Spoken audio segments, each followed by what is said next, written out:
Hey guys, Zach with Blade HQ. We're here at SHOT Show 2019, and I'm at the Buck booth. I'm sitting down with Justin. How's it going? Very well. Yeah, and he's going to run us through some new exciting stuff that Buck has on the table here. And Justin, what do you do at Buck? I am the product development manager at Buck Knives. Okay, so you know a little bit about what we got on the table. A couple of things, yeah. All right, perfect. Run us through. What do we got here? Sure thing. So what we have here is the 110 and the 112 Slim Select Pro. So this has a lot of things that are in common with the regular 110 and 112. The perimeter shape and the blade shape are very similar. We have a micarta handle here with the S30V blade and the deep carry pocket clip with the nice Buck anvil on there, and it's available in the two different sizes, the 110 and the 112 size, and a few different handle materials. We have the green and brown micarta. We also have the black with the G10. Yeah, these are really neat. And I, number one, I'm a sucker for a lot of Buck. I've carried Buck my whole life. I love Buck. I currently just got a micarta brass 110 that we did with you guys. It was an I remember that we did with you guys. That was a great one. Absolutely loved it. Used it to make a sandwich this morning. Fantastic.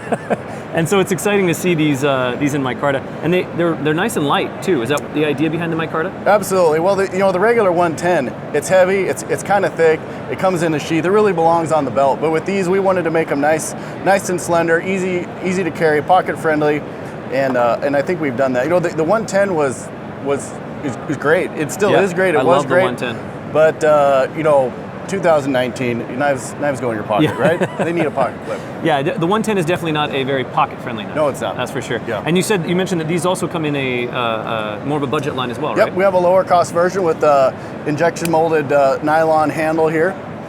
420 high carbon blade, same handle and blade shape, and also with the deep carry pocket clip on that. That's great. And I love this little design here on the pocket clip, the anvil. It's a great look with that pocket clip where it's a little bit of billboarding, showing what you got in your pocket, but it's not loud. Exactly. What we were trying to do is make it so that when somebody sees that little bit of the pocket clip hanging up and over your pocket, you could look at that and say, that's a Buck knife. That's a Buck guy. Exactly. Right on. All right, what do we have on this side of the table? Yeah, we have our new ball bearing flipper here. This is our Sprint series. We have a couple of different handle and material options here. This first one is a blue and black G10 with a Cerakote blade. Another deep carry pocket clip. S30V material. Again with the S30V, the marbled carbon fiber, the red Cerakote pivot, spacer, and clip with this cool little zigzag jimping pattern on the back there. Oh, that is really neat. I actually saw a picture of this a while ago, but I didn't realize how that pattern was kind of... It's offset. Zigzag, yeah, it's offset. Yeah, that's actually a pretty neat little pattern. We're trying to focus on some of those little details that really show people who go and put the thought into the product. Yeah, that's great. And then my personal favorite in this line is that burlap one. The burlap, that's my favorite too. It's just so pretty, man. It's just so pretty. And you got that awesome Buck yellow backspacer on it. Of course, yeah. Lots of great things on that. And then these also come in kind of a budget line as well, right? They do. They come in a lower cost version, and that'll have the plastic handle with the 420 high carbon blade and the same deep carry pocket clip, but the locking mechanism, the ball bearing flipper feature, the ball bearings, it's all the same. So the upgrade isn't in the performance of the mechanism. The upgrade is in the blade steel and the handle material. Right. Cool. Now you mentioned when we walked in that you guys have recently started doing a bunch of in-house Cerakoting. We're bringing Cerakote in-house, yeah. Yeah. So you look around at our 2019 catalog, you'll see a lot of color in there. That's just not a new thing that's going to happen this year. We're committed to Cerakote, and I think we'll see a lot of color showing up on a lot of our other products in the future. Yeah, and so even like these autos that you guys have had, they've kind of gotten some color upgrades. They got the Cerakoted blade. Right. Yeah, really cool. Really, really cool. And we can't sit down and talk Buck if we didn't have at least one fixed blade on the table, right? So what do you got for us? So this is the camp knife that's part of our Compadre series. It's the design and the function is similar to the other Compadre series camp knife that we've had in the years past. Same 5160 blade steel.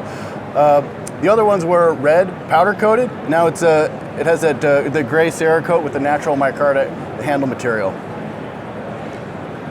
I really like all the micarta on the table because I'm a sucker for micarta. Sure thing. What's kind of the thinking, especially with the fixed blade? Were you guys just like, this is the handle material for us right now, or?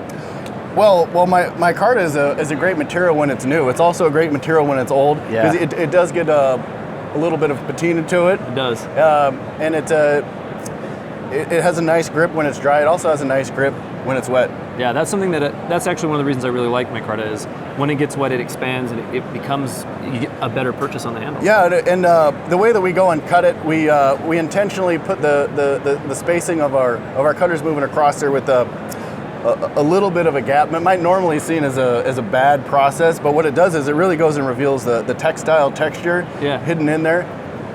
So it's got a lot of grip. Now, in case you guys didn't know at home, every single knife on this table is made here right in the United States. Post Falls, Idaho, that's right. Post Falls, Idaho's. And that's something that I really admire and love about Buck is you guys have been knocking out American-made knives for a long time. I mean, I think every one of you guys out there probably has a story of a grandpa with a Buck or an uncle with a Buck or, you know. Yeah, it's really an honor to be part of Buck Knives. One thing that makes Buck Knives unique is that we have our raw materials in our warehouse ready to go make knives. They're big coils of steel, and then we have CJ Buck in the corner office, and everything is right there in that one building. So it's really easy to get with the team and go make some things happen. Make some things happen. Yeah. Cool. So one question we've been asking everybody here at SHOT Show is, what do you got in your pocket? Oh, right on. I have this one that we just had on the table here, the ball bearing flipper, new Sprint series. That's great. Now, did you put that in your pocket just so that we could see what you had in your pocket, or no? Is this really what you're carrying? I put it in my pocket so I could open up all these boxes at SHOT Show. There you go. Love it. Yeah. All right. Well, thanks so much for having us. We appreciate it. Thank you. It's been a pleasure. Yeah. And thank you guys for watching. Make sure to check out our 2019 SHOT Show playlist. And great stuff from Buck. Check out the link in the description to be able to check out how to get some of the stuff from Blade HQ.